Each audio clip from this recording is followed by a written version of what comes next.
प्रियो, आज मैं आपको इस कहानी के माध्यम से बताऊंगी कैसे हम इस संसार के दुखों से पार हो सकते हैं।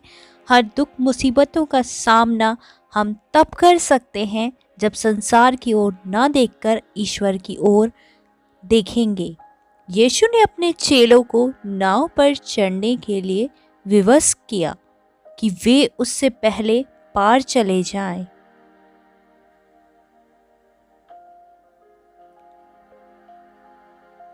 जब तक वह लोगों को विदा करे, वह लोगों को विदा करके प्रार्थना करने को अलग पहाड़ पर चला गया।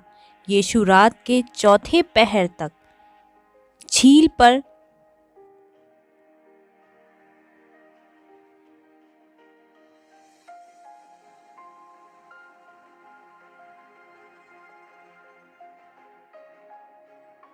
उनके पास आया।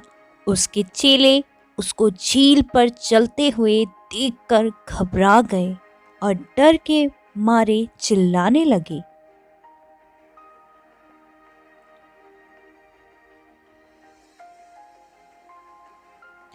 तब यीशु ने तुरंत उनसे बातें की और कहा, डरो मत, मैं हूं।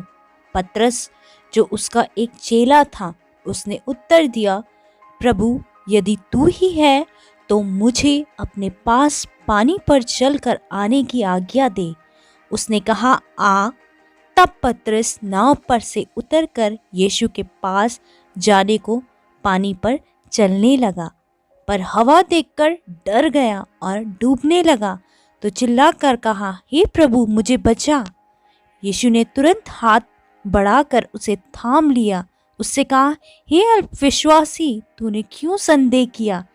इसलिए प्रियो, जब हम संसार की तरफ देखते हैं तो हम डूबने लगते हैं। जब हम प्रभु की ओर दृष्टि करते हैं तो वह हमें डूबने नहीं देता, बचा लेता है। जब मुझे यकीन है कि खुदा मेरे साथ है, इससे कोई फर्क ना पड़ता कि कौन कौन मेरे खिलाफ है।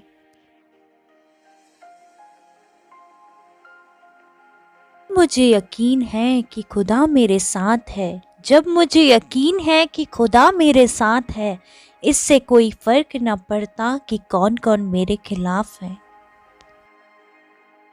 यूं अपनी परिस्थिति में केवल और केवल ईश्वर की ओर ताकते हुए चले। यदि आप अपने जीवन के तूफानों को, आंधियों को देखेंगे तो आप पतरस के समान डगमगाने लगेंगे। यदि आप ईश्वर की तरफ अपनी दृष्टि को रखेंगे तो आप कभी भी डूबेंगे नहीं, लेकिन विश्वास से आप आगे बढ़ेंगे और आपकी सारी प्रॉब्लम्स जो है कब सॉल्व हो जाएगी आपको पता भी नहीं चलेगा।